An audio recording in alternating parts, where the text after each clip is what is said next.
Et bien bonjour à tous et à toutes, c'est Prats et aujourd'hui nous nous retrouvons pour une nouvelle vidéo. Aujourd'hui nous allons parler des météorites pour un nouvel épisode de Minute Astronomie qui se divisera en 3 parties. Tout d'abord météorites, astéroïdes et comètes. Donc c'est parti.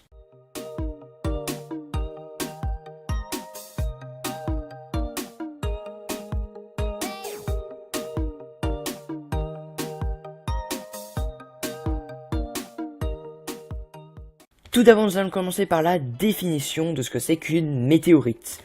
Une météorite est un élément matériel extraterrestre de petite taille qui atteint la surface de la Terre. Lorsqu'il est encore dans l'espace, cet élément est appelé météoroïde ou astéroïde. Astéroïde qui est quand même plus connu, s'il fait plus de 50 mètres de diamètre évidemment. Ou, si vous préférez, c'est un élément rocheux ou métallique circulant dans l'espace et qui vient parfois heurter la surface d'une planète. Elles sont les cailloux du système solaire et se promènent généralement par bande autour du Soleil. Il arrive que la Terre croise un groupe de météorites et s'ensuit une pluie d'étoiles filantes. Nous allons maintenant parler des 4 différents types de météorites qu'il existe. Donc il existe d'abord la chondrite, composée de roches généralement assez légères. Elle constitue une grande majorité des météorites. Ensuite il y a la chondrite, également fait de roches, mais différents des chondrites.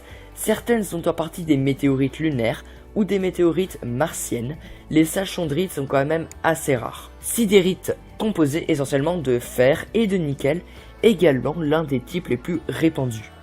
Et nous finissons avec le palacite, composé de métal assez rare et qui contient des cristaux. On vient de parler des 4 différents types de météorites qu'il existe. Nous allons maintenant parler des différentes zones où on peut en trouver. Tout d'abord, les endroits où on peut en trouver le plus, c'est dans les déserts ainsi qu'en Antarctique. Là-bas, les chercheurs passent beaucoup de temps à en chercher des météorites évidemment, et le résultat est concluant. Et oui, car ils en trouvent 1 à 10 par jour. Ils cherchent dans ces endroits-là, car ailleurs elles sont beaucoup plus rares.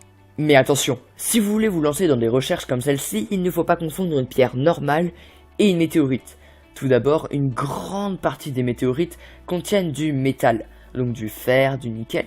Mais pour plus de facilité de repérage, les chercheurs vont dans les déserts ou en Antarctique, car les météorites sont noires, car elles ont brûlé en entrant dans l'atmosphère terrestre. Ainsi on les voit bien, car dans ces endroits, le sol est de couleur claire.